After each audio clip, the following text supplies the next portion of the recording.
Jaitley movie review. Comedy పేరుతో ప్రయత్నం బాగుంది, కానీ స్టోరీ మాత్రం గందరగోళంగా ఉంది. జైట్లీ సినిమా పూర్తిగా స్పూఫ్ కామెడీ స్టైల్లో నడుస్తుంది. మీమ్ రిఫరెన్సులు, ర్యాండమ్ సీన్స్ ఎక్కువగా ఉండటం వల్ల కథపై ఫోకస్ తగ్గిపోయింది. డైరెక్టర్ రితేష్ రాణా తన స్టైల్లో సినిమా తీసే ప్రయత్నం చేశారు, కానీ స్క్రీన్ ప్లే చాలా చోట్ల కన్ఫ్యూజింగ్గా మారింది. సీన్స్కు సరైన కనెక్షన్ కనిపించదు. సత్య మంచి కామెడీ టైమింగ్ ఉన్న నటుడు. ఈ సినిమాలో కూడా కొన్ని సీన్స్లో బాగా నవ్విస్తాడు. కానీ అతని కామెడీ ఒక్కదానితో సినిమాను పూర్తిగా నిలబెట్టడం కష్టమైంది. వెన్నెల కిషోర్ కూడా తన స్టైల్లో ప్రయత్నించాడు, కానీ బలహీనమైన కథ కారణంగా ఎఫెక్ట్ తగ్గింది. సెకండ్ హాఫ్లో సినిమా ఇంకా వీక్ అవుతుంది.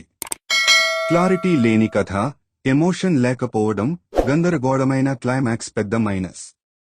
టెక్నికల్గా కొన్ని చోట్ల ఓకే అనిపించినా మొత్తం సినిమాను రక్షించలేకపోయాయి. ఓవరాల్గా జైట్లీ ఒక mixed to disappointing comedy entertainer. కొన్ని కామెడీ సీన్స్ మాత్రమే వర్క్ అవుతాయి, కానీ మొత్తం సినిమా మాత్రం క్లిక్ కాలేదు.